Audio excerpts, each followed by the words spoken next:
Hola, ¿qué tal amigos de Masehualcamatis? Estoy con Marisela.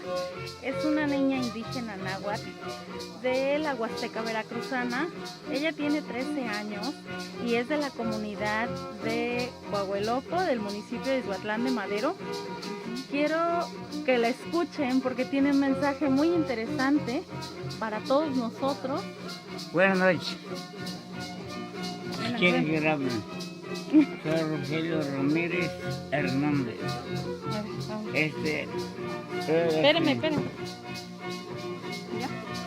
Bueno, yo me llamo Marisela Hernández Martínez, soy de la comunidad de Coahueloco, de Izhuatlán de Madero, y estoy estudiando en la secundaria.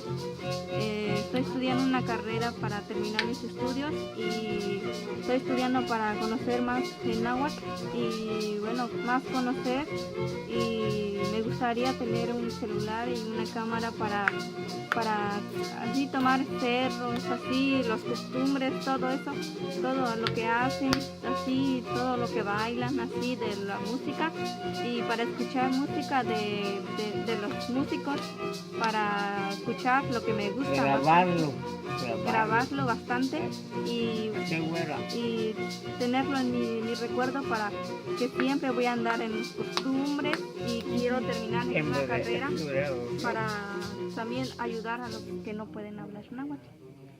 ¿Por qué es importante que hablen náhuatl?